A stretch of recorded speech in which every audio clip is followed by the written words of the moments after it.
Second program motivation with 3 points. Visualizing refuge field. What to visualize and how to visualize. Visualize Bodhicitta and His Holiness the Dalai Lama. And you do the lineage, the traditions from Aramatria and Aramajishri.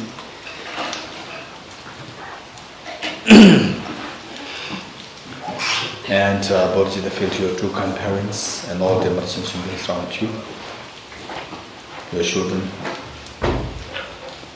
and how you visualize them, that you are so loving, caring, and affectionate towards them. And the purpose of this practice is to awaken the Buddha nature, the seed of perfection that is within each one of us, by separating the mental defilements and its Buddha nature, and remove the mental defilements, that the Buddha nature becomes manifest fully, where you experience the total fearlessness and infinite happiness. And how you remove the mental defilements is by resorting to a very powerful remedy, that is wisdom of emptiness. And this wisdom of emptiness must be the non-dual wisdom of emptiness. And this wisdom of emptiness, how we reach there is the non-dual is not something that will come overnight. It is through the practice of a deep conviction that we gain in the emptiness. That conviction will come to us only through wisdom derived through reflection. And this wisdom derived through reflection, to what extent you have reflected, to what extent you have gained conviction, that is determined by to what extent you have learned, you are exposed to the study of the emptiness. So for that we require extensive studies to get the wisdom derived through learning. And this wisdom must be supported by Bodhicitta, the most beautiful mind concerned, the primary mind wishing to become Buddha for the benefit of human sentient beings. And this Bodhicitta, in order to reach that level of the Bodhicitta, you must have the support of the renunciation, wishing to get rid of the miseries of samsara for yourself. And so with this mind, imagine that you are listening to this recitation, the practice, and all beings are joining you, all Buddhas, Bodhisattvas are watching us with so much love and affection and care. I go for refuge until I'm enlightened to the Buddha, the Dhamma, the Sangha, by my accumulations for practice of giving and so forth. May I become a Buddha for benefit of sentient beings. I go for refuge until I'm enlightened to the Buddha, the Dhamma, the Sangha, by my accumulations for practice of giving and so forth. May I become a Buddha to benefit of sentient beings. I go for refuge until I'm enlightened to the Buddha, the Dhamma, the Sangha, by my accumulations for practice of giving and so forth. May I become a Buddha to benefit of sentient beings. Sanje Jula Zoge Jonamla Janjo Pando Tani Gyapsu Dage Jinso Gebe Sonamge Jola Benje Sanje Jula Zoge Jonamla Janjo Pando Tani Gyapsu Dage Jinso Gebe Sonamge Jola Benje Sanje Jubare Sanje Jala Zoge Jonamla Janjo Pando Tani Gyapsu Dage Jinso Gebe Sonamge Jola Benje Sanje Jubare Independent origination, there is no ceasing, no rising, no annihilation, no permanence, no coming, no going, no separateness, no sameness. I persuade to the Ultimate Buddha, the Supreme of all teachers, the one who taught this peace, which is freedom of elaborations. I persuade to the mothers of the hearers, the Bodhisattvas and the Buddhas, please hear this three message of complete peace, which through the knowledge of paths to achieve the ends of the world, and through the possession of which they have subduers and transmograms and teachings. The one who is transformed into the reliable guide, motivated how to keep the benefits of sentient beings, the teachers who guide and protector to you of illustrations. The one who is eliminated the work of conceptualizations and is endowed with the divine bodies of the vast and the profound. Return the chance for the forever noble light rays to you, the Buddha of illustrations. Inspired by wisdom and compassion, today in Buddha's presence, I generate the amount of awakening for the benefit of all sentient beings. Om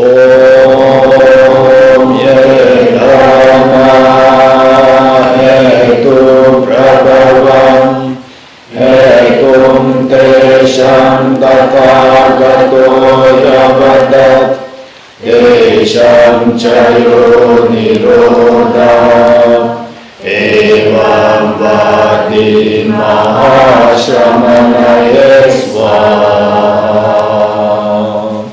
Om yedama etum prabhavam etum tesham tathagato yavatat tesham chayo nirodha evam vadi mahashramanaya swaha. Om Bhagava etum prabhavam etum tesham tathagato yavatat tesham chayo nirodha evam vadi mahashramanaya swaha. All phenomena arise in causes, but the Tathagatam, sensational causes as well as total grace here. Profound, peaceful, aggression-free, clear-lighting, non-composite, such a nature like Dharma I have discovered. Finding no one can fathom this teaching in silence of retiring words. Beyond utterance, thought and expression is a professional wisdom, which is unborn, unseen, and has the nature of space. It is altogether dimensional self-realized wisdom. To you, the mother of Buddhas of the three times of your essence. All composite things are impermanent. All contaminated things are the nature of suffering.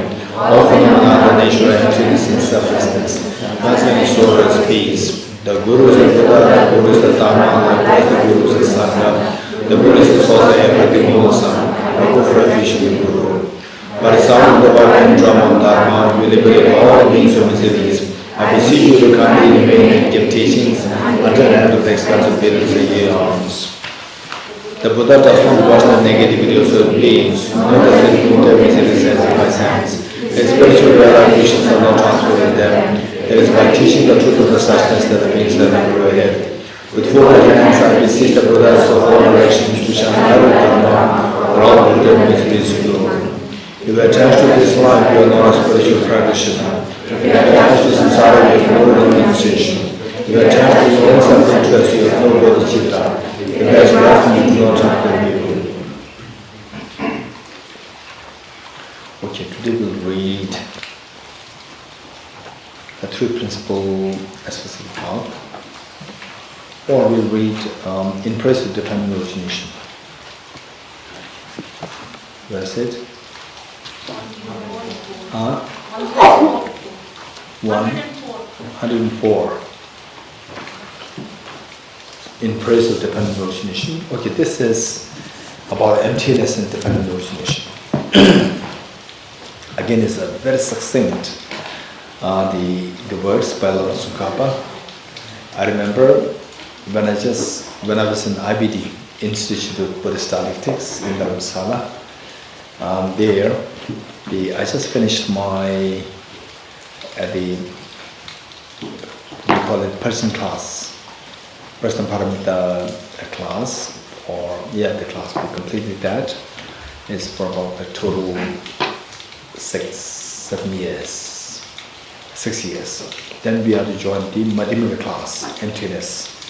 Emptiness class, where I just chanted with this text. It's going to be the primary text, which is entry into the middle way, Madhyamaka power, for 3 years. And before that, I went to meet, not really went to meet.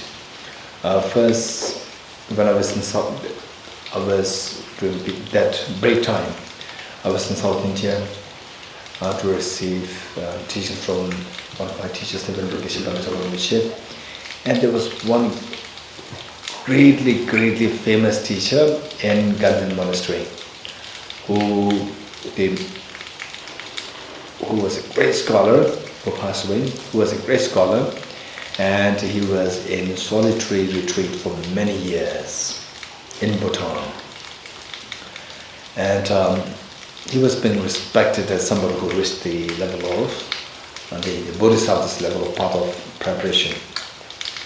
And everybody viewed him as Chansim Jolamba. Chansim means Bodhisattva. and Jolam is a part of the accumulation. And everybody flocked there to get audience with him, to get counseling from him, to seek advice from him, to seek lessons from him. And I also went there as the auspicious beginning for the emptiness class the next year. And I went there, and it's not like one-on-one, it's all the people together, like 20, 30, 40, 50 people together, and then you just tell what you want to listen, or the advice that you want to seek, just tell him, then he'll on the spot give advice. Then he turned towards me, I said, what do you want? Then I said that the next year I'm starting my teaching on the word that I'm going to lesson on, the Madhyamika, the middle way view, the philosophy of emptiness. So what preparation do I need? Then he said, okay, recite this in praise of dependent origination every day. That is your prayer, that is your puja, to make sure that no obstacle comes in. Then later on, after completing my studies, after coming to Geshe degree, when I think of that, I realized that he must be very smart. Not that he's seeing some clairvoyance, he's believed to have clairvoyance. But I won't say that it's because of his clairvoyance, he's very smart. You study this, automatically your mind will be connected with emptiness. Every day you recite this, your mind will be connected with emptiness, and your love for emptiness, your reverence for the wisdom of emptiness will day by day increase. It's a very natural phenomena. For example, you know each other for the last 1 week. So day one you come here, and after 7 days you are here. It's very different. You know the other person, you feel the closeness there. We are from the Bodhicitta retreat. We have one group, you have a sense of family. So that is the human psychology. I was so impressed. And this is the smartness. Where you are connected with wisdom and emptiness, this imprint you will carry to the next life. And after 10 years, if you meet somebody again, oh, we are from the same Bodhicitta group, you will say this. Right? You have sense of, say, the familiarity. It's because of this connection built. So he was very smart. Today, one thing back of time, it's not because that he must have seen some through clairvoyance. He read my mind that this will stop him from obstacles. No, it's just human psychology. Got to be connected with this. Naturally, I'll feel more connected with this in my life, and this simply I'll carry to the next life. And my teacher, Venerable Lamimba Rinpoche, when I was just, I think about 21 or 22 years old, I showed great interest in becoming the solitary retreatant like himself. This was my dream. And then he sensed that. And he told me that, okay, you do one thing. You have a great desire to become a retreatant, solitary retreatant. So you do one thing. Every day you include that in your prayer. May I be able to become a solitary retreatant. Include this in the prayer. So they say, as my teacher advised, I put that in my prayer every day. I was saying this since I was like age 20, 21. Every day, before I go to bed, they do my prayers, and at the end, the prayer, I include this. May I be able to become a solitary retreatant. I always add this. And then later on, I start learning the philosophy more, psychology more, and then you tend to see that your knowledge is growing, you interact with a lot of people, and then even you understand, you can feel that, say that how you see the world and the reality, these two are different, your knowledge is growing, and then you can potentially see that, okay, so that way, solitary retreatant is one thing, and then being in the community, being of service to the people, teaching is also another thing. I can see that, I know the concept pretty well, so I can share by becoming a teacher and so forth. As somehow over the years, like 10 years, 11 years, my mind was gradually drifting from the becoming solitary retreatant to becoming like a teacher in a community, drifting. And suddenly it was like, every day I was saying this prayer. may I become a solitary retreat every day. And then suddenly what I said and my mental thinking is very different. My mindset is very different. My mind is more into becoming a teacher, to be in a community, becoming a teacher. And then my prayer said that, may I become a solitary retreat. These were very opposites. Then I realized, wow, this teacher is so smart. It's not that, again, his clairvoyance. It's the power of the understanding of psychology, that how the person's mind can be drifted and how this can be still, even though he is not alive. Still, his words can still bring this young boy back to his original, the virtuous thought. So I was so fascinated. Wow, what I'm praying and the flow of my mindset, these were very different in different direction. So am I going wrong? Then again said, okay, then this is the reason why my teacher asked me to put this into practice. He did not say that you become a teacher. He said, put this into practice, put this into prayer. May I become a solitary? Then again put my mind back to become a solitary retreatant. Okay, there are many stories. Right? Okay. If you have like ended 1 month, I'll be happy to share all these stories. So many more stories. Let's hold it here. Okay. So this is extremely precious, the composition by Lama Tsongkhapa pertaining to a great gift for us. This great enlightened teacher. Amazing. In fact, this teacher meaning Lama Tsongkhapa, 14th century teacher. My personality is very strange. Very sarcastic. Not now. Now very different. And very, what is that? What's English? Not sarcastic, I would say.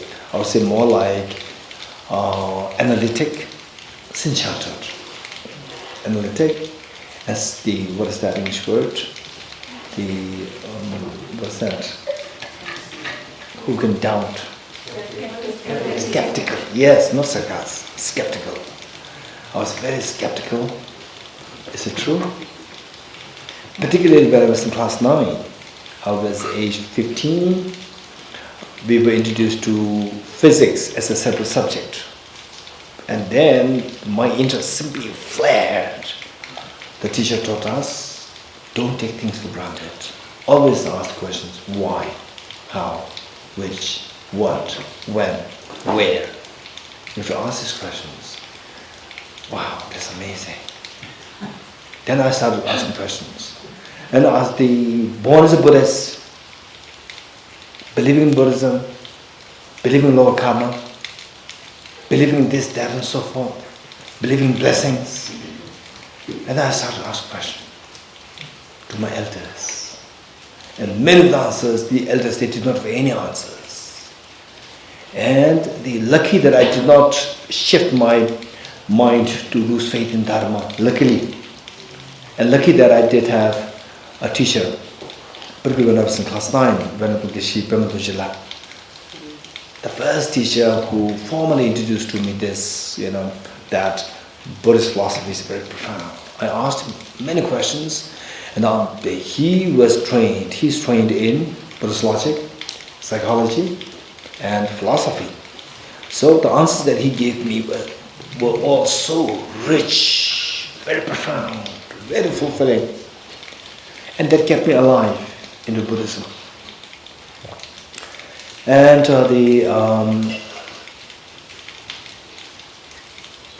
so what I'm saying is that I used to be extremely skeptical of these things.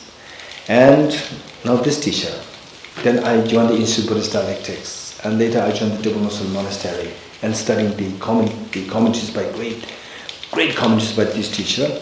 And first, before I really get exposed to the intricate teachings of this teacher, there's one particular text by the name of Geshe Essence of the Adequate Speech. And His Holiness was giving teaching on this. And it began by praise to all the masters, like first Buddha Shakyamuni, Bodhicitta, the Aryadeva, and so forth. And then At one point, the same author, Lama Tsongkhapa, he said that some people who have a lot to say, they don't practice.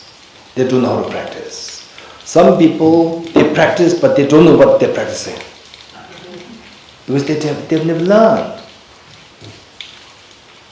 So, to bridge a gap between the two, out of compassion, I'm composing this text. Who was this boy? Very skeptical. Then the little bit of uneasiness came to me, saying that he's better than these two camps, these two groups. Out of compassion, I'm bridging these two, which means that I'm exposing all these precious teachings, plus I'm incorporating them, how to apply this in practice. I felt a little uneasy. Somebody claiming that, you are wrong, and I'm showing the right path. It made me a little uneasy. And then, later on, I studied more. Then, 5th year, 6th year, 7th year, then I started to think about emptiness. Not just taking what is said there as true. Okay, what is said there is like this. Does it really resonate with the reality I was thinking? And thinking, so many questions were coming. And these questions, I couldn't get the answer anywhere. Now, I've seen this text. I've read this text. I studied this text. Now, where should I turn to? To my questions on emptiness. And, there's one section by this author, Lama Tsongkhapa, in this book. I turned the pages there. I was so fascinated. All my aunt's questions were answered there. All the easy ones he skipped. All the complicated ones where you get stuck, he gives the answer there. Then I've got the feeling that he actually meant it out of compassion. He meant it, and then I started crying. Wow, that's amazing. A great scholar with incredible scholarship, with tremendous tender compassion. I was moved to tears by seeing this. Okay, this is all that, Lama Tsongkhapa. We are very fortunate that we met with, that somehow we are left with his legacies of his great, brilliant thoughts of the wisdom and the compassion blend together. This is so precious. We are so lucky. For example, the 14 verses from the three principal aspects of the path. Just read, even today, after all these many years of teaching, my personal practice, interacting with people, still I read this, I could see that, wow, this is so amazing. 14 verses equals volumes and volumes of books. Some of the books you read, you see that there are so many things which are so easy, explained in great detail, no need, just skipped. Whereas his things, his compositions, even one line you cannot skip. They are so precious. Easy ones, he will not even spend time to explain on these. So with the complicated ones, he explained in great detail. That's amazing. Okay, so what should we do?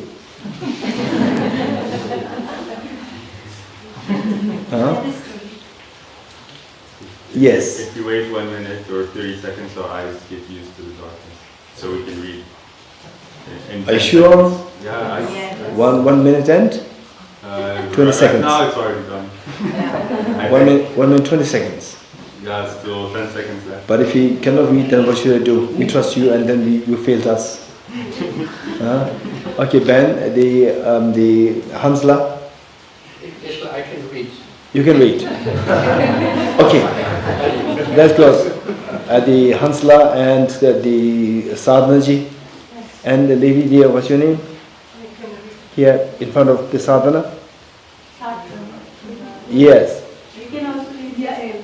Yael. Okay. Hansla, Sadhana, and Yael, through you, and over there. Yeah, the Abhishekji and the lady there. Rajiv, and the Rinzanla. And Sunil, okay, to those who you can see, you read it for us, but with the what? With the synchrony. Oh, thank you. Thank you so much. Thank you.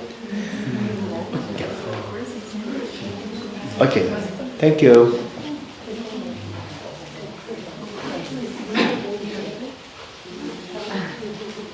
Others, can also see this? No? Okay, let's read this together. Here, the impressive dependent origination. Sorry. Thank you. Impressive dependent origination by Lama Tsongkhapa. He who speaks on the basis of seeing, this makes him knower and teacher unexcelled. I bow to you, all conqueror, you who sought dependent origination and taught it. Whatever degenerations there are in the world, the root of all these is ignorance. You taught that it is dependent origination, the seeing of which will undo ignorance. So how can an intelligent person not comprehend that this part of dependent origination is the essential point of your teaching? This being so, who will find your Savior a more wonderful way to praise you than to praise you for having taught this origination through dependence? Whereas it depends on conditions, that is devoid of intrinsic existence. What excellent instruction can there be more amazing than this proclamation? By grasping at it, the child is strengthened and wanders to extreme views. For the wise, this very fact is the doorway to cut free from the net of innovations. Since this teaching is not seen elsewhere, you are a teacher. According to Thosamling or Tipika, it would be a word of flattery. One was teacher, one was refuge, one was speaker, one was savior. I bear homage to that teacher who taught well dependent origination. To help heal sentient beings, O benefactor, you have taught the purest reason to ascertain emptiness at the heart of the teaching. This way of dependent origination, those who perceive it as contradictory or as unestablished, how can they comprehend your system? For you, when one sees emptiness in terms of the meaning of dependent origination, then being the word of intrinsic existence and possessing valid functions do not contradict. Whereas then when one sees the opposite, since there can be no function in emptiness, no emptiness is in what has functions, one falls into the dreadful abyss you maintain. Therefore, in your teaching, seeing dependent origination is hailed, that too not as an utter non-existence, nor as an intrinsic existence. The non-contingent is like a sky flower, hence there is nothing that is not dependent. If things exist through their essence, the dependence of causal conditions for the existence is a contradiction. Therefore, since no phenomena exists other than origination through dependence, no phenomena exists other than being devoid of intrinsic existence, you taught. Because the intrinsic nature cannot be negated, if phenomena did possess some intrinsic nature, nirvana would become impossible, and the definitions could not be seized, you taught. Therefore, who could challenge you, you who spoke, proclaim the mind's role repeatedly that everything is utterly free of intrinsic nature, that there is no intrinsic existence at all, and that all functions as this arising in dependence of that, what needs that we say that these two converge without conflict. It is through the reason of dependent origination that one does not lean towards the extreme. That you, the Savior, having declared this accidentally, is the source of your unexcelled speech. All of this is devoid of their essence, and from this arises that effect. These two certainties complement each other with no contradiction at all. What is more amazing than this, what is more marvelous than this, if one praises you in the manner, it is real praise, otherwise not. Okay, we are all on page 106, verse 22. Verse 22. Okay, all follow me? Good. Being enslaved by ignorance, those who fiercely oppose you, what is so astonishing about that, being unable to bear the sound of no intrinsic existence. But having accepted the dependent origination, the precious treasure of your speech, the not tolerating the roar of emptiness, this I find amazing indeed. The door that leads to no intrinsic existence, this unexcelled door of dependent origination, through his name alone, if one grasps with intrinsic existence, and now this person who lacks the unbridled entrance, well traveled by the noble ones, by what means should one guide him to the excellent path that pleases you? Intrinsic nature, uncreated and non-contingent, dependable tradition, contingent and created. How can these two converge upon a single basis without contradiction? Therefore, whatever originates dependently, though primarily free of intrinsic existence, appears as if it does possess intrinsic existence. So you taught all this to be illusion-like. Through this very fact, I understand well the statement that in what we have taught, those opponents who challenge you cannot find faults that accord with reason. Why is this so? Because by declaring these, chances for reification and denigration towards things seen and unseen are made more remote. Through this very path of dependent origination, the rationale for your speech being peerless, conviction arises in me also, but other words are valid too. You will speak excellently by seeing as it is. For those who are trained in your footsteps, all the generations will become remote, for the root of all faults will be undone. But those who turn away from your teaching, though they may struggle with hardship for a long time, faults increase evermore as it being called forth, for they make firm the real self. Aha, when the wise comprehend the differences between these two, why would they not at that point reveal you from the depths of their being? Let alone with numerous teachings, even in the meaning of a small part, those who find ascertainment in a cursory way, this brings supreme bliss to them as well. Alas, my mind is defeated by ignorance, though I have sought the refuge for a long time. In such an environment of excellence, I possess not a fraction of his qualities. Nonetheless, before the stream of this life flowing towards death has come to a cease, that I found slight faith in you, even this I think is fortunate.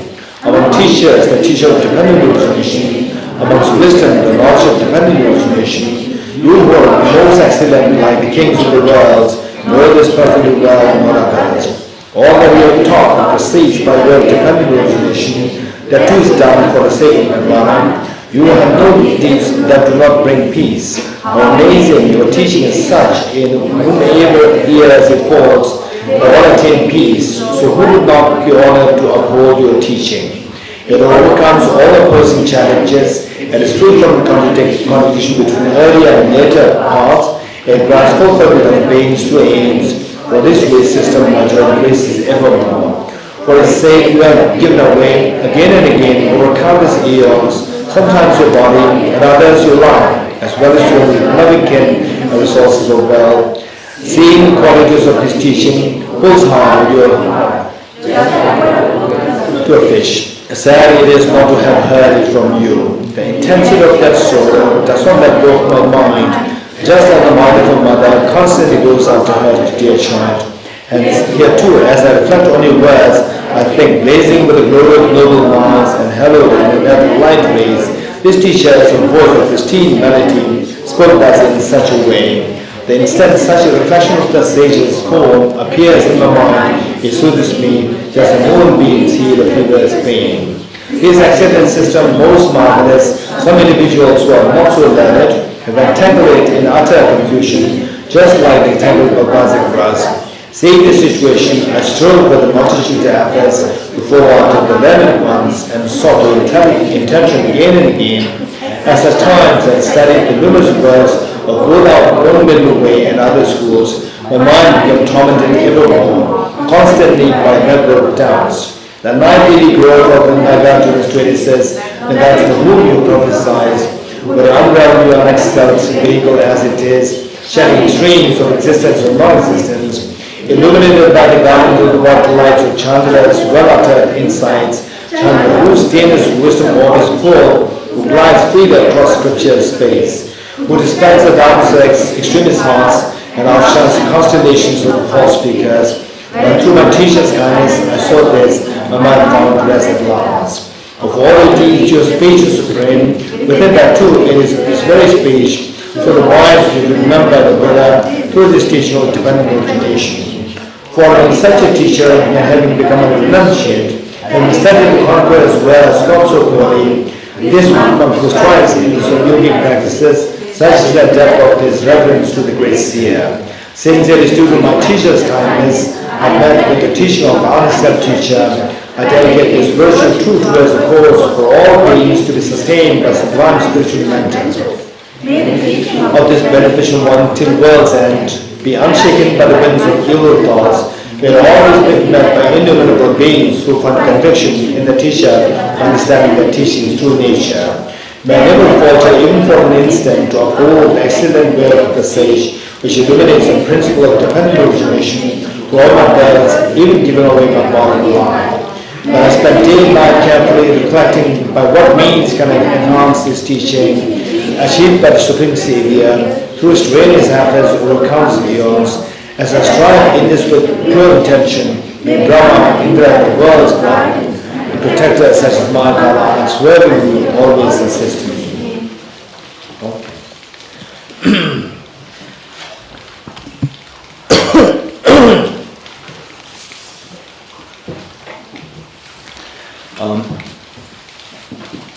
Continuation from where we left yesterday, the teaching Bodhicitta, the two methods. The method of equalizing and exchanges of others. So this method is they transmitted originally by the Buddha to whom? To Arya Maitreya? Arya Maitreya or Arya Sangha? Arya Maitreya?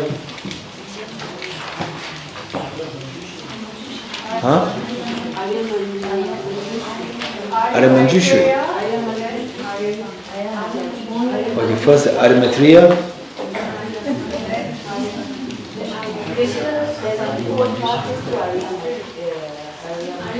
Sevenfold cross method is through Arya Maitreya, whereas the method of equalizing and exchanging self for others is Arya Manjushri, not Arya Maitreya. Okay, right? In just 2-3 days, don't say Arya Maitreya. You're getting it? So the method of equalizing and exchanging self from either Arya Maitreya, don't say that. People may think that, okay, what is this class? Is this class happening after 7 years? Right? It's just 2 days. So you should have the clear memory. That is what is expected. Okay, so what we said is that the Buddha taught the two methods. A sevenfold causative method and the method of equalizing exchange self for others. The first method of the sevenfold causative method is transmitted to Arya Maitreya. Then Arya Maitreya is passed on to Arya Sangha, and this how we got in the 11th century to Lama Selingpa in Indonesia, and then from Lama Selingpa, Lama Atisha, the Bengal Shrikyana. We got from him, and then he was invited to Tibet, and this is how we got this tradition. So even today, this tradition is alive. So what we were doing of the two methods is the method of equalizing and exchange of others, and this was inherited by Arya Manjushri from the Buddha Shakyamuni.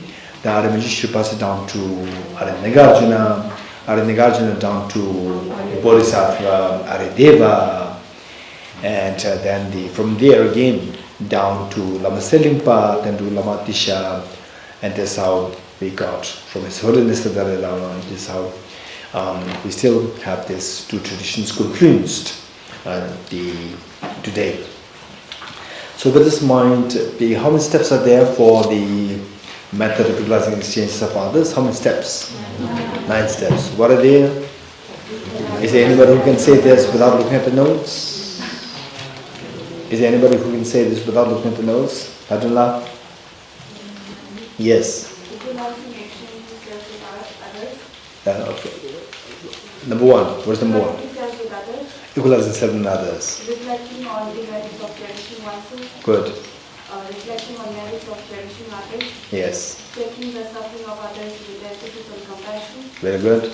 Giving the happiness with emphasis on loving kindness. Very good. Exchange of self with others. Actual exchange of self with others. Very good. Special insight collection of the kindness of others. Very good. Altruism. Good.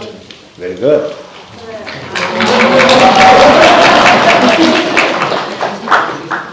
Oh, you're very good.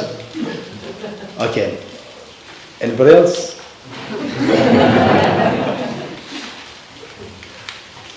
Okay. So okay, now if you like to look at the note, you can look at the note and tell me what are the 9 steps. Equalizing self and others, reflecting on the demerits of cherishing oneself, reflecting on the merits of cherishing others, taking the suffering of others with emphasis on compassion, giving a happiness with emphasis on loving kindness, actual exchange of self and others, special recollection of the kindness of others, altruism and bodhicitta. Very good. And we finish up to which point? We finished the 4th? Are you sure?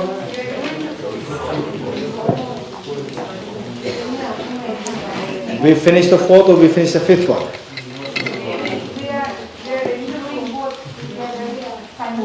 We did or we are doing or we did? Okay, we are still at 4 and 5. Thank you. Okay, 4 and 5 together are known as the practice of Thosamling. And so what we said yesterday was that some people just say that, oh, if you go through depression, if you go through difficult times, you met with tragic incidents, practice Thosamling, it's not that easy. So instead, if a teacher tells you like this, do it, but make sure not to miss the first 3 points. Make sure the first 3 points are there. Then the point number 5, 4 and 5, the Thosamling practice will have a great impact in a practice. Otherwise, it can be counterproductive. We should be careful with this. And in fact, this is experiential. Many people, they go through this, they just, somebody told them, do Thosamling, they do the and then they collapse completely. So, this is what we should be very careful with. Okay.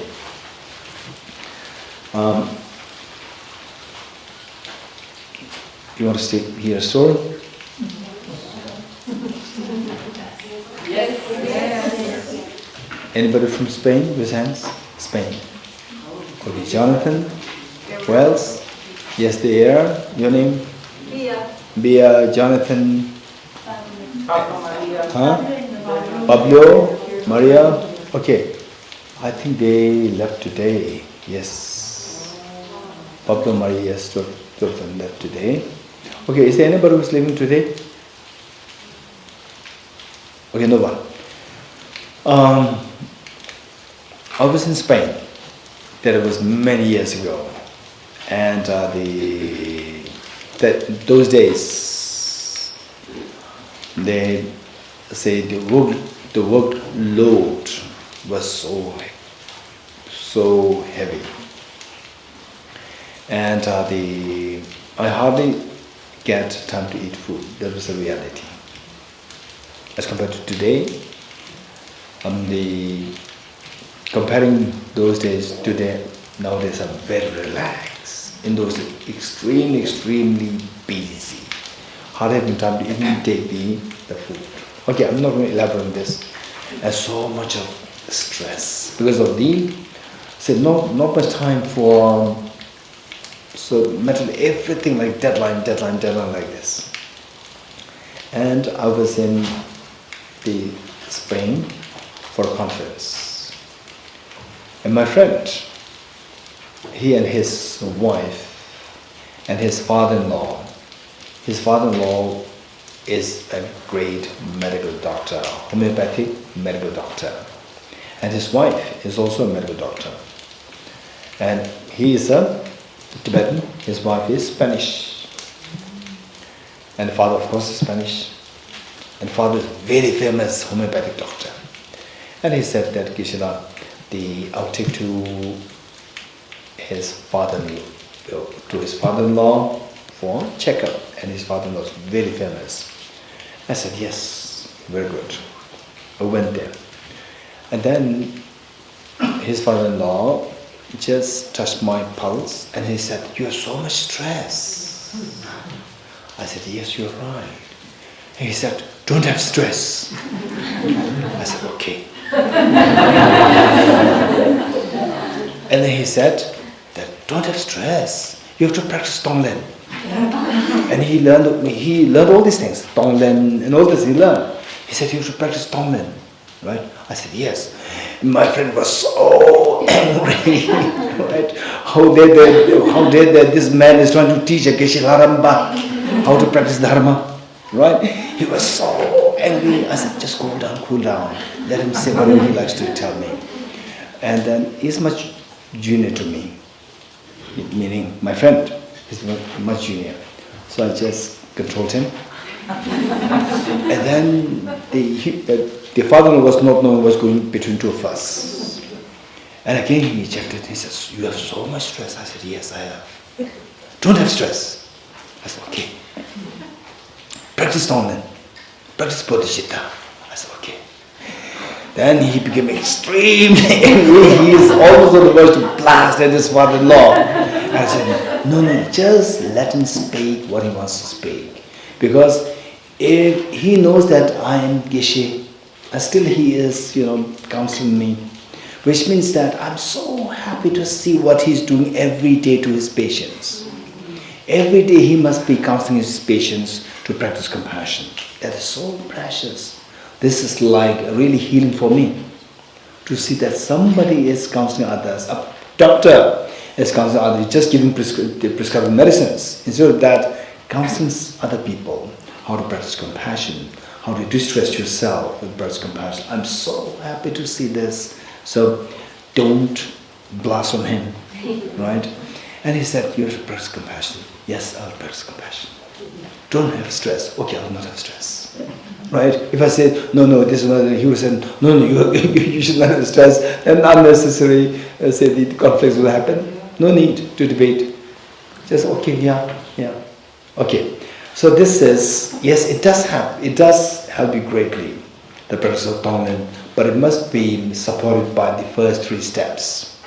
For the first 3 steps, you see the practice of Tonglen as though like the other people are doing things for you. People are doing favor for you, not that you are doing favor for others. If you do Tonglen alone, separately, you will get the impression that we are doing favor for others. So what's the difference? When you feel that you are doing favor for others, you easily feel burnout and tired. When you feel others are doing favor for you, you feel energized. You never feel burnout. This is the difference. So, feeling that others are doing favor for you will happen only if Tonglen practice is complemented by the first 3 steps. Okay, so Tonglen practice, the first one is the Len, to take the suffering of others with emphasis on compassion. For this, taking suffering, there are so many versions of doing that, and I'm simply going to share with you what I do. Okay, for taking the suffering of others, there are 3 kinds of suffering. In fact, say when we practice, we try to practice in such a way that they are always connected to one very authentic sources, rather than being too creative. You can be creative, but not being too creative to the extent that you just neglect all the authentic sources. And all the authentic sources, they're coming from the great experienced masters. So in a way, like you are just the sidelining all these experiences gone through by the great masters. So including meditating within the confinement of the early masters' experiences is extremely precious. So, including Buddha, the suffering that you take, there are 3 kinds. What are they? Suffering, suffering change, pervasive conditioned suffering. 3 kinds of suffering are there. And the suffering change, pervasive conditioned suffering. PERVASIVE, pervasive conditioned suffering.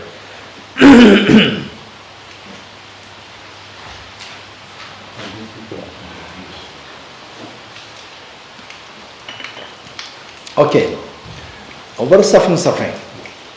Suffering is the manifest suffering. Anything which anybody can easily identify as suffering is a suffering. Right? For example, headache, sadness, tragedies, loss of near dear ones, and so forth. Okay, what is suffering? Change. Hey, anybody, what is suffering? Change. Suffering of impermanence. Everything's changing. Non-composite phenomena, they are changing.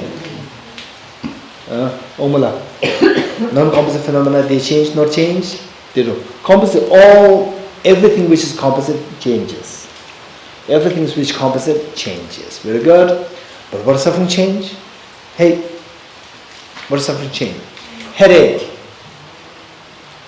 The pain of losing near and dear ones is also composite phenomena. It is also changes. But it's a suffering of suffering, it's not suffering change. So what is suffering change? Anybody? Philip? Kind of samsaric happiness. Samsaric happiness. Samsaric happiness. Samsaric happiness. Okay, good. Yes? When you get what you want, you will just finally lose it. So when you get what you want, it's happiness, but this happiness is not going to last, and you're going to lose it, and it's suffering. Okay, things that you get, what do you want? There's suffering change. Okay, good. Anybody else? Manjariji? I would say it's the suffering that arises because of the reality of impermanence. I say it again, suffering? That arises out of impermanence, like the loss of youth or Loss of youth is suffering or suffering change? I would say it's suffering change. What we said is suffering. The what? A simple definition that I give is what? A suffering, a manifest suffering which anybody can easily identify as suffering. The loss of youth, nobody wants that. Everybody identifies that as suffering easily. Okay, Tam? Is it suffering or suffering in its dormant state before people can identify it easily? Say it again. The suffering of change could be a suffering of suffering in its dormant state before people can identify. Okay, suffering in a dormant state. Okay, suffering dormant. Can you give an example? It looks like happiness, so people cannot identify it, but this happiness is later surely turned into manifest suffering. So Okay, let's say that the my hands, how they look like? Nice? Not nice? That's not cute. They were cute when I was 7 years old. Now they're not cute, right? But this ugly hand, the seed of that ugly hand was in the form of a dormant state when I had the cute hands. So that dormant state is that suffering change? Are you sure? Okay, Ziling. Suffering of change. Give example, like when I'm hungry, I eat. But I cannot continue to eat. So if I continue to eat, right, then the happiness will become suffering. So which is it? When you're hungry, that is the suffering change? No, when Or the eating is the suffering change? When you're Or hungry, it changes to pain is suffering change? Or which one is suffering change? You said many things. Suffering of change, like from initially you think. Which one? When I'm eating, Or you're eating? very happy. You're very happy. The happiness that you get with eating food, that is suffering change. Yeah. Then if you continue to eat, then If you don't continue, then it's not suffering change. But yeah, correct. Just like you are sitting. If you have moderation, then it's not a suffering change. Yeah. You eat just half full and stop it there. This is not suffering change. Yeah. Just like if you don't exercise. Is this suffering change or not? Yeah, suffering of change. I feel that. No. it's suffering. Eat only half stomach. And then so it's not suffering change. Then it's not enough. No, the doctors will say that half is good. Full will make you fat. Half is good. Yeah. Okay, Vanupatana? Because the samsaric happiness or the samsaric pleasures that act as a bait to lure us and trap us into samsara. Okay, samsaric pleasures which serve as a bait. Okay, samsaric pleasures, samsaric happiness, and the good things that you get which you want, right? Like nirvana or Buddhahood, they're not. But these are good things, right? That you get when you want. But other things, samsaric things, right? Samsaric things which you want, you get. These are the suffering change. Yes, Adamji? Yeah, samsaric pleasures which are like delicious and they are bait, but they do not turn out to be as delicious. So there is a pull and push of aversion and attraction. Okay, samsaric pleasures which serve as a bait, which seem so delicious, but in actuality, they only make us build a bad habit of the pull and push. Okay, Rajula? When I like the chocolate, for example, I get the pleasure, but I grasp at that and okay, this is the pleasure, and it attracts me more to self-active and stuff like that. So which is suffering change? You like the chocolate, that's a suffering change? Or the eat the chocolate is a suffering change? Or which one? No, liking the chocolate is not suffering change. So what's suffering change? But when I grasp it, okay, this is the one which you said. You grasp at the chocolate and say that this is good. The Swiss chocolate is very good. It is good. Right? So that's not, is a valid cognition. It is good, but when I'm attached to it as like... No, attachment, is that a suffering change? Yes. Attachment is suffering change? Or the pleasure that you get out of taking the chocolate is the suffering change? Then it is not. It's not suffering. Okay. Yes, over there. It's fear to lose all the things we are attached to. Oh, the fear of losing the good things that we have, that fear, is that suffering change? The fear, is that you like that fear or you don't like this fear? I don't like. And who likes this fear? Nobody likes it. Everybody identifies that as suffering. A suffering which everybody identifies, easily identifies that as suffering, is known as suffering of suffering. So that is so that's the outcome of suffering change. The fear of losing the good thing, the fear of losing this delicious Swiss chocolate taste, the fear of losing that, the fear of losing your good house, the fear of losing your near and dear ones. That's the result of the pleasure, the happiness that you are having. You have the happiness, and there's a fear of losing this. So the pleasure, the happiness that you're experiencing, that's suffering change, and the fear of losing that's suffering. Good? Okay. Yes. The so-called happiness, which has the potential to change to suffering and experience, when that pleasurable feeling ceases, so the suffering manifests again. If I'm hungry, I eat, and Your hunger is removed. Yes, it is removed, but I will get hungry again. So which is suffering change? When you get hungry, this is get hungry again. the first time you get hungry, is that the suffering change? No. Or you eat the food, that is suffering change? Or then becoming hungry again, that is suffering change? Which one? During eating the food. Okay, during eating food and you feel the pleasant feeling. Yes. That's suffering change. Okay, good. The Ishamala? Vishla, this is very much studying Nagardas, her example. So the first chocolate I had, so it will be big pleasure for me. But the 10th chocolate will give me stomach pain, no? No, 10 chocolates is very good. No.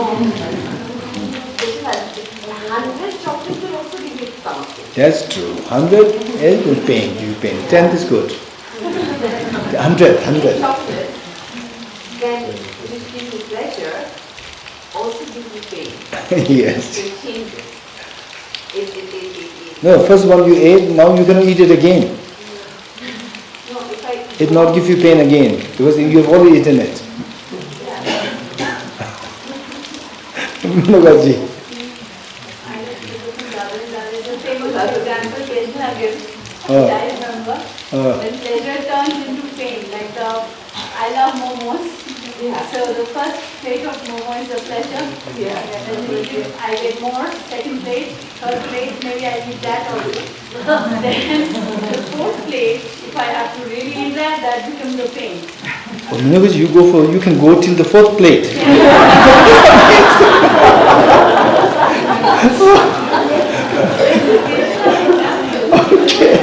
Okay, so let us listen to here. Chundumla. Chundumla, Yangdumla. Chundum. No. Contaminated happiness. Huh? Contaminated happiness. Contaminate happiness. Can you give an example? So when you experience a temporary pleasure and grasp at it to gain genuine happiness, but it doesn't turn out that Can you give me an example? For example, right now I'm comfortable, but at some point, Australian Marmite, you know? Vegemite. Vegemite. Yeah. Australian Vegemite, right?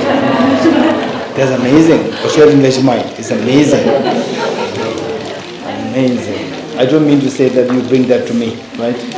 But I know it's amazing. Yes, so what is that? Australian, the Vegemite is a problem, is the suffering change, or what is suffering change? No, the suffering change is when you think by eating more of the Vegemite, you'll get more pleasure. So Vegemite, you eat more, you get more pleasure. You think that. But You think that? Yeah. So that's suffering change. You're thinking suffering change. It's the way in which you perceive the object. No, which suffering change? Be very clear. Which is suffering change? Vegemite is a problem, which suffering change? Or thinking that will give you more happiness, that's suffering change? Or when you eat the Vegemite and you get such a pleasant feeling, that's suffering change? Or which one? It's when You keep eating it and then you start to feel the salt more and more. It becomes more and more salty, right? yeah, And then that's suffering change, or which one? I want to say it's the way that you perceive the object, thinking that from the side of the Well, which one? Receiving the object is the suffering change, or thinking that this will give you happiness, suffering change? Or you eat it and pleasant feeling comes, that's suffering change? Or you eat it more and then the salty becomes more and more strong, you start feeling more, that's suffering change, which one? Your perception of the object. Huh? Your perception of the object. Perception of that is the veggie mind, that is the suffering change? Your perception of the Vegemite as genuine happiness. Okay, perception of Vegemite as genuine happiness, that's the problem. Vegemite per se is not a problem. The joy, the pleasant feeling that you get, this is not a problem. This is not suffering change. No, the initial pleasures. This is not suffering change. No. Okay. So they, okay, here. Your name? Eva, yes, Eva.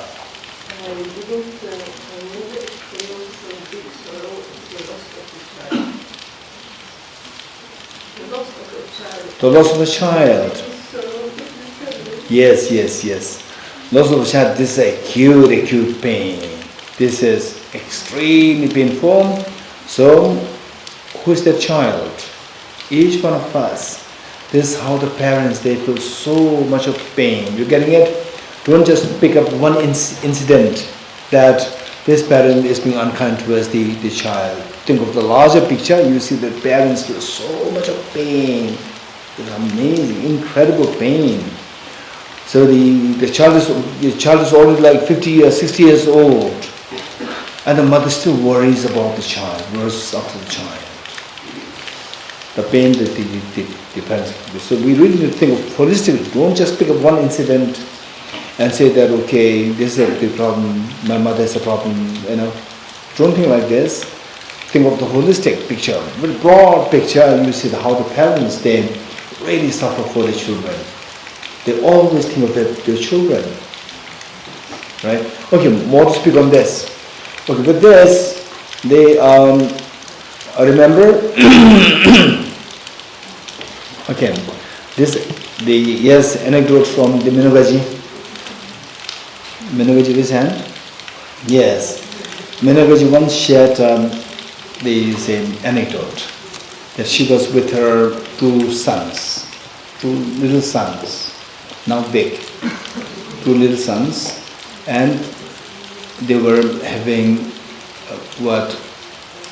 they went to a restaurant, and the two sons, they ordered a lot of food, and finally they could not eat. And the Minoguchi was forcing, you ordered it, you have to eat it. And the Minoguchi was, in a way, like skillfully making the two sons also listen to the NMC. Now the master's was putting it loudly, and the two sons, they were very smart.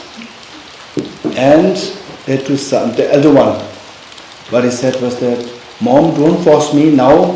There's the suffering. This is suffering change.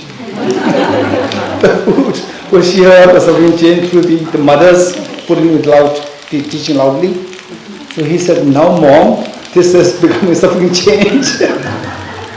You know that, Mom. You know that. So don't force me. This is suffering change now. Okay. What is suffering change? Let us make it very clear. So, simple definitions. What is suffering? Suffering. Any suffering which anybody can easily identify them as suffering. As simple as that. Right? Any suffering which anybody can easily identify them as suffering. That is suffering. Number two, what is suffering change? Suffering change is any happiness, the pleasant feeling. Any pleasant feeling which has the element of being obeyed. Which serves as a bait, B-A-I-T, bait. Okay, what is bait in French?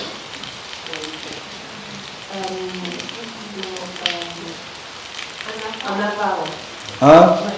Oh, Anapa. Okay, Eva is from which country? Switzerland. Actually, Czech Republic. Czech Republic. Born in Czech And Republic. speak what language? Czech. French? Also French. French. So the Anapava? Apa, c'est comme quand tu vas pêcher et le petit ver de terre, c'est un appât. Oh, that is the bait. Yeah. Okay. So any pleasant feeling which serves as a bait. What is bait? Bait should have two qualities. This is a beautiful example. Bait. It should have two qualities. One is that it should be very delicious. It should be pleasant. If it's not pleasant, no fish will come. It should be pleasant. It should be delicious. At the same time, it catches you. This is the meaning of the bait. Catches you. You like to lose your freedom or not? You like to be in the hook or not? You don't want to be in the hook, right? You want the delicious food or not? Yes. Whether you go there, then hook comes. You like it or not? You don't like it. You don't like it.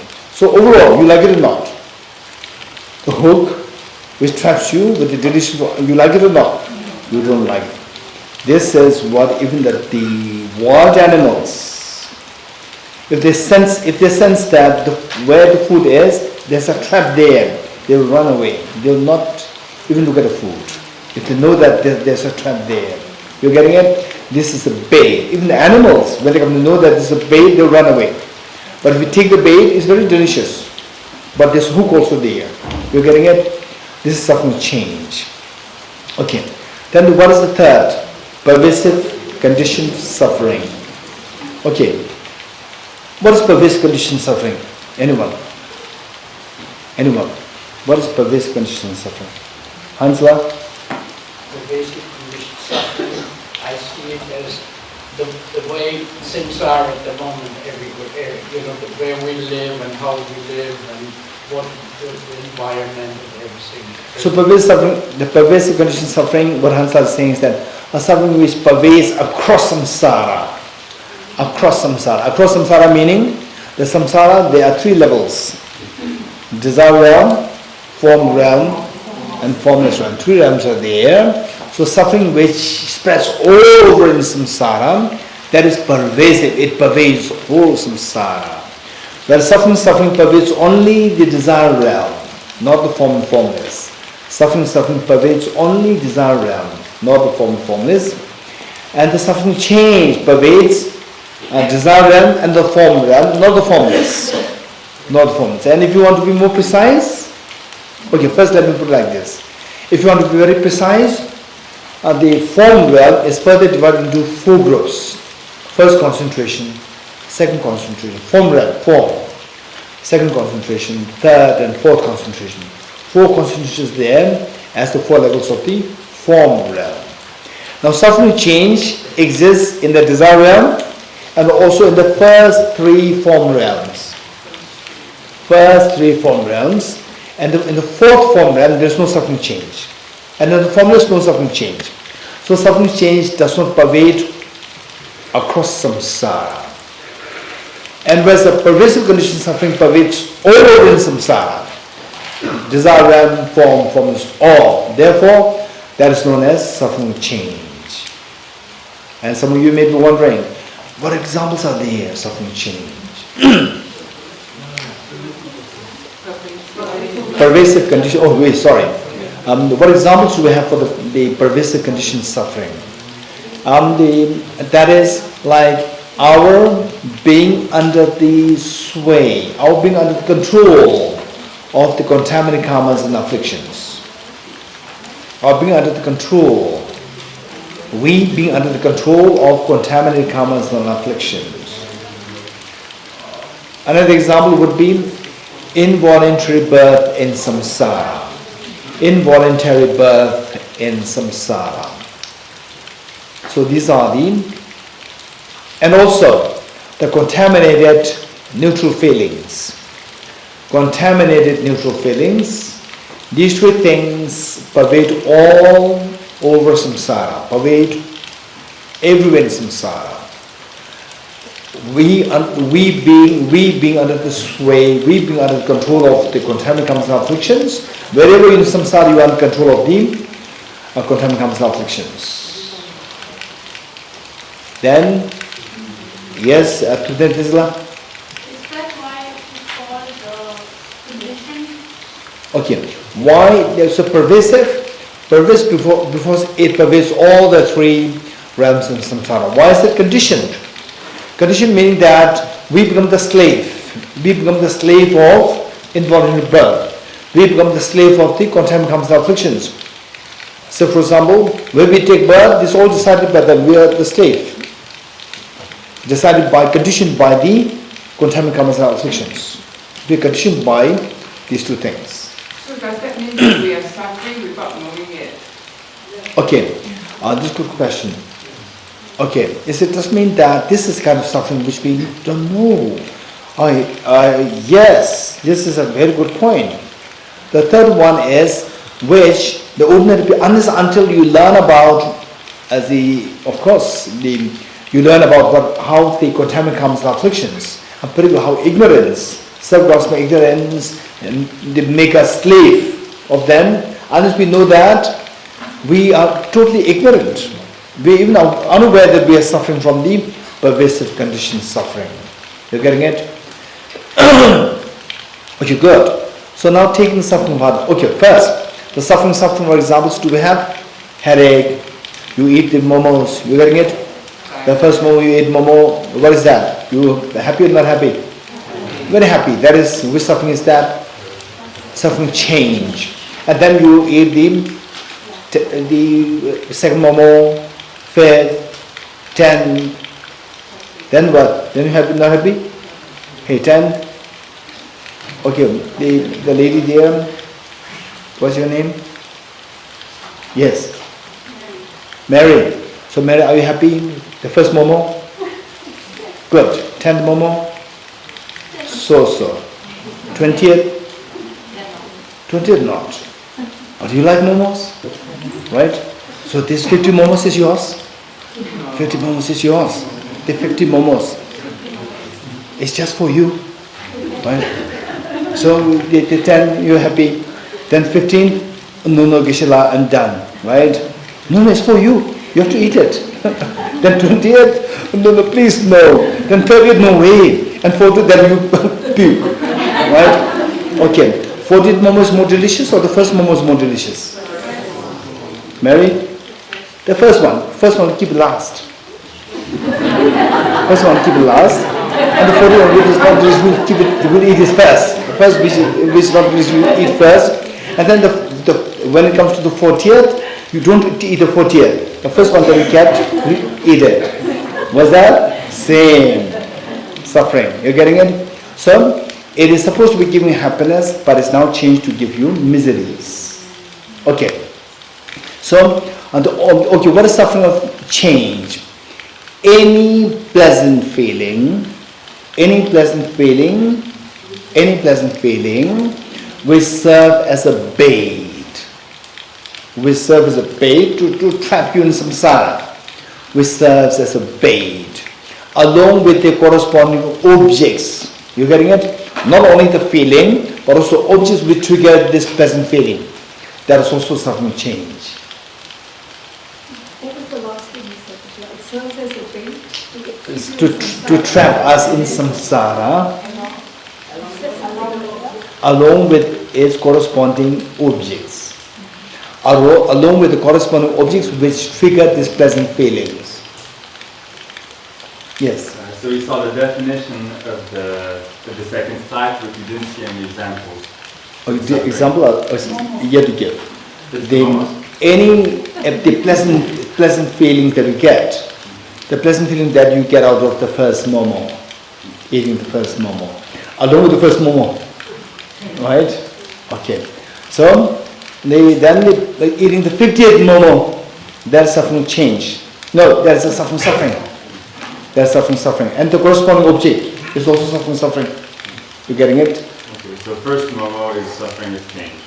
And the last momo is suffering with suffering. The last momo is one. The third one? The first, which is sometimes we get only 3 pieces. All 3 are very delicious. So that's the suffering with change. Which long one? as they're delicious. Yes.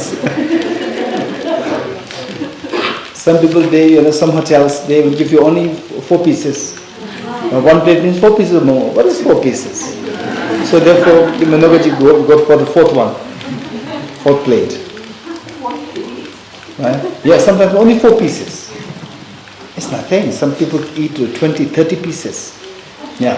Okay. Yes. Why did you say along with the object? Okay, along with the objects. This is not my creation. I'm not, I simply dislike self-creation, my own creation of, definitions like this. No. So there are always some authentic sources of the So the objects, for example, as I see the flower, wow, this is so good. I get a pleasant feeling. That is the suffering change. And what triggers the pleasant feeling? That object, the flower. That flower which triggered this pleasant feeling is also suffering change. This is what is said by Lama Tsongkhapa in his book Lamrim. Of course, there is one, The object may be the same. Yes. For example, like the common example is chocolate cake. Some might feel attracted towards having it and some might not like it. Exactly. What's with why is the object involved? No, the object is involved, but your question would be like, the same object, can you say that it is suffering change as well as suffering? This could be a question.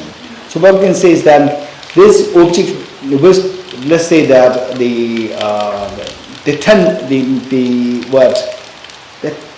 20th momo or the 50th momo, I don't think anybody would like it. Anybody?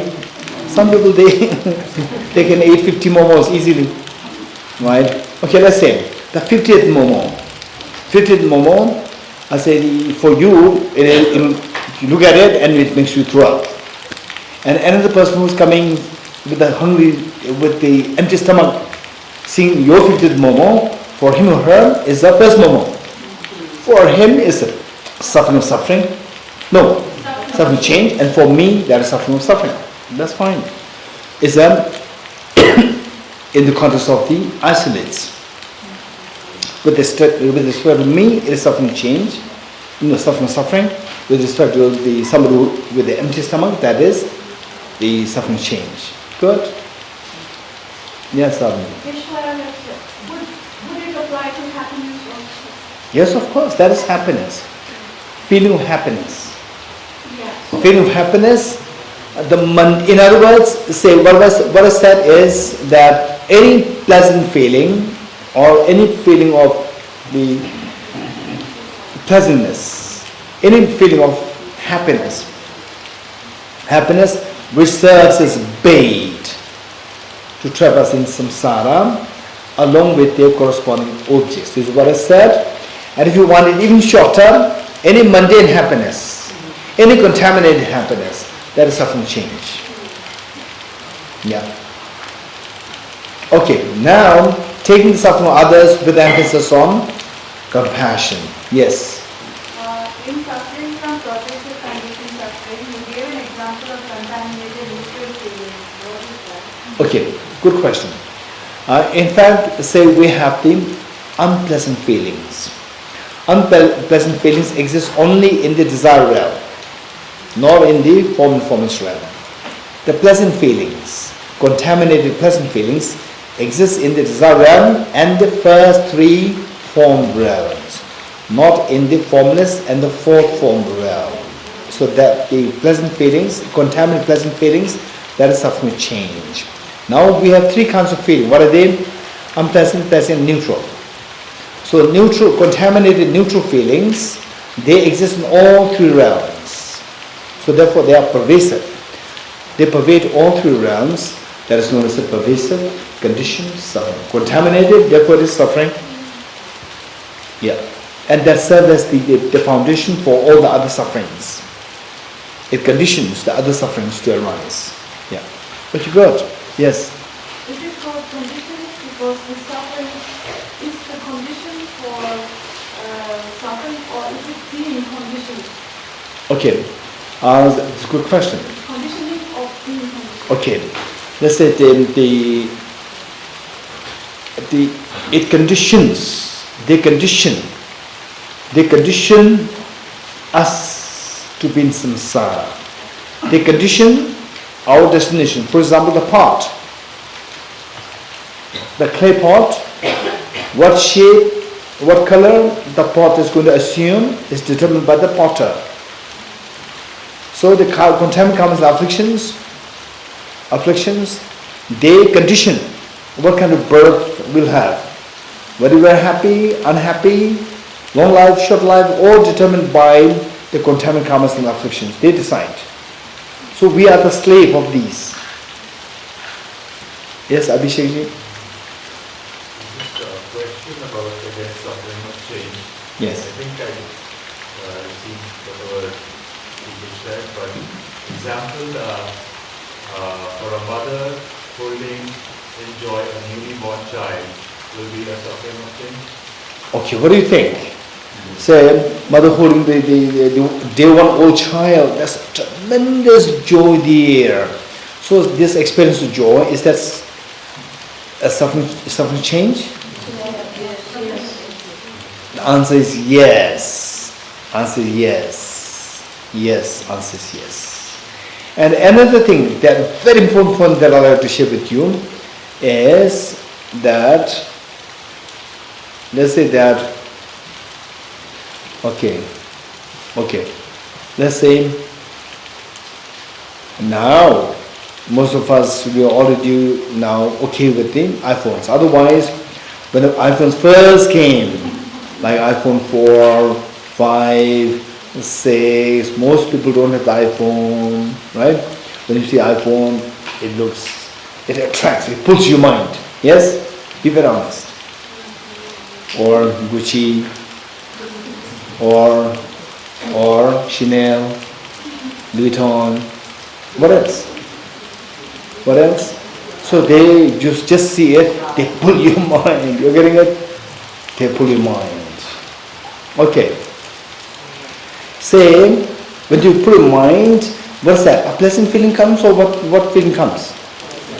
Pleasant feeling comes. Let's not forget it. You're getting it? Let's not forget it. Pleasant feeling comes.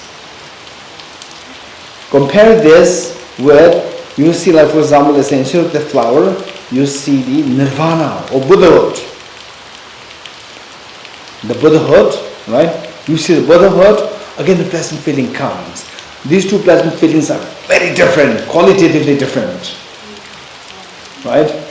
One with the seeing the Buddha or seeing nirvana,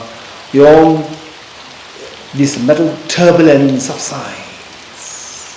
Object. Just by encountering with the object, the turbulence subsides. Whereas with the Chanel, Gucci, turbulence is stirred. Right? In the form of pleasant feeling and turbulence mixed. Right? And how do you know that? There's so much excitement there. Right? When your mother takes you away from the shop, okay, now we'll come next time. And still your mind is pulled like this. Right? Still you just feel like going back. At least touch it. At least touch it to my satisfaction. Yeah, there's a big, great turbulence in your mind. There's a huge difference. So some people, right, even with the people you can see difference. Say some people who are so pure, extremely kind, highly knowledgeable, and very pure, and some people who are so much into money all the time, how to exploit others with money, and very rich, ultra rich, only with the money. You meet these two people, your mental reaction is very different. You don't do anything. Just meet with this person talking money, maybe it's billions of dollars, billions of crores of money, crores of this and so forth. And then I did this with crores, and then I did this turnover of $1 million, like this, and the person dared to do anything, to exploit anything, exploit anybody, as long as the person gets money. Right? You go there, you see that, and then how much you have? I have so little. And this person talk about millions and billions and so forth. And I borrowed this, I lend this money, and now this turnover, this happening, now this not happening, so I will make sure that I'll teach a lesson to this person. So cruel about money. You feel agitated. Somehow you feel the disturbance in your mind. There's no anger, but there's disturbance happening in your mind. Whereas you see somebody there who is extremely, let's say, they're self-contented, very knowledgeable, very compassionate, and very calm. You meet a person, instantly your agitation that you brought from the early experience will subside. Just with the object. Object has a huge difference. You're getting it? So therefore, Lama Tsongkhapa included the objects. Object will trigger pain in you. Object will trigger pleasant feeling in you. Object will trigger calmness in you. Yeah. Good. Okay. So now, yes. Okay, then the fourth level of the form vision and the form is vision. Yes. Still they continue to see the object as objectively real. Yes, so of course. Why do they don't have suffering of feeling? Why don't they have? Suffering of feeling.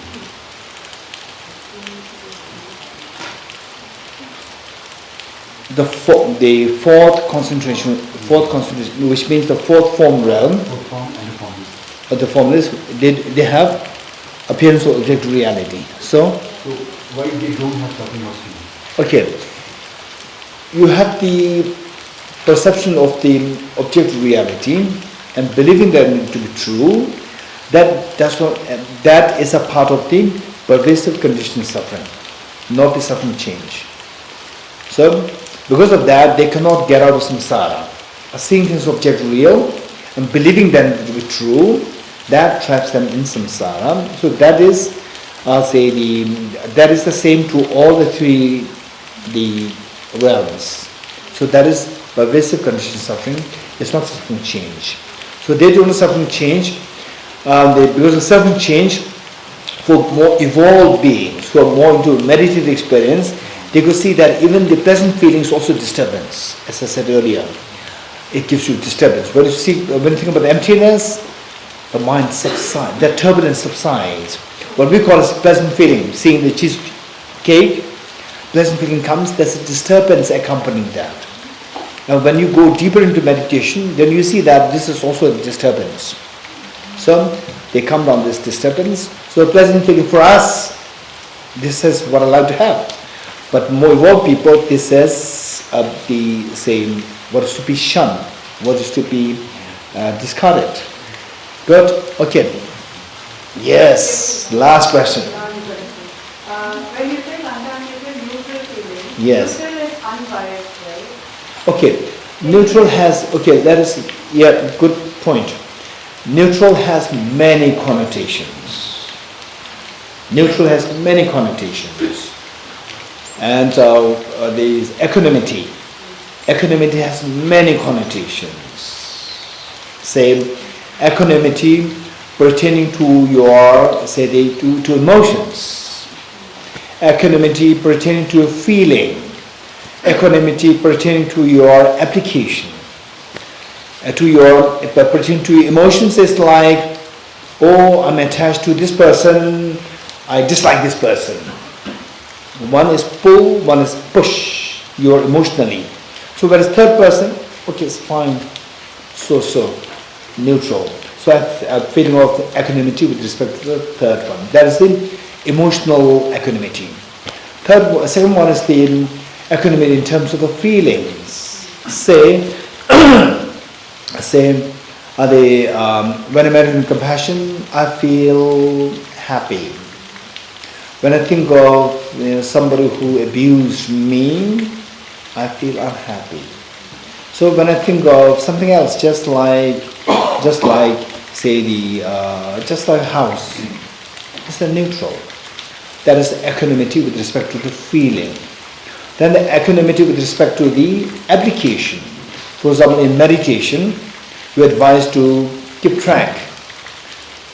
Keep an eye on your mind to see if the mind is distracted or sleeping or if the mind is actually meditating. So you have to apply the remedies like introspection. Always keep an eye whether your mind is meditating or not.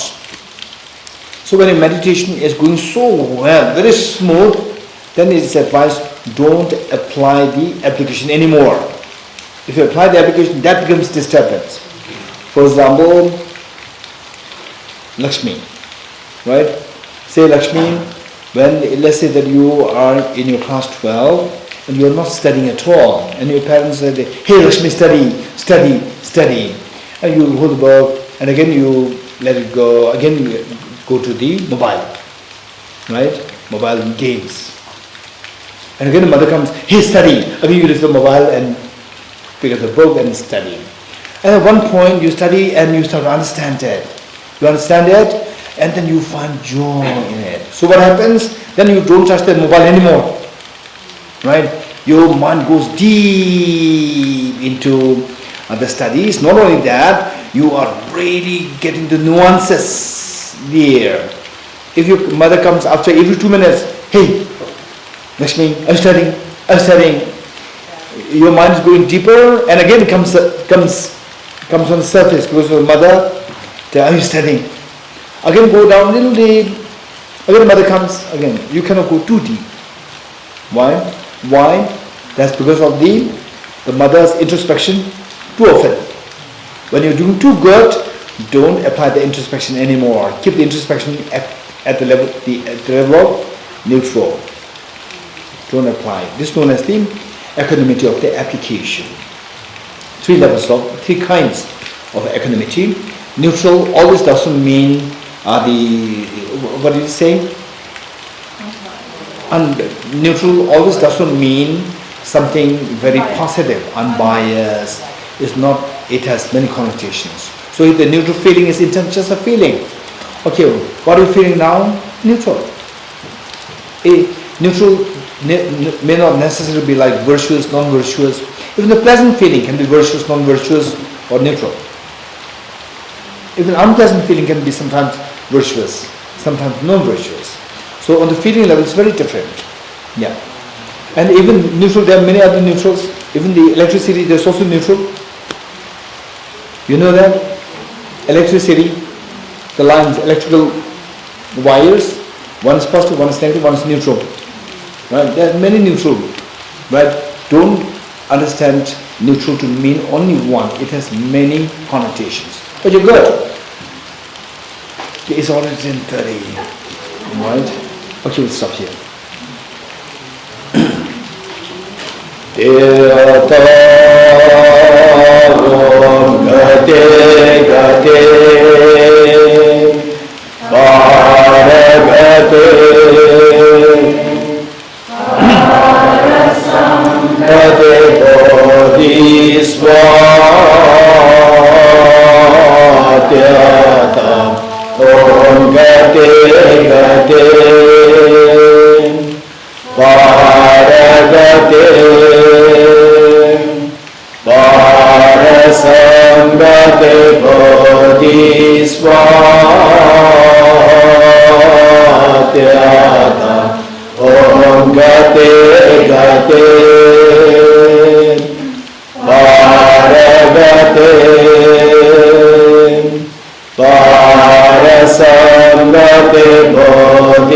Bodhisvata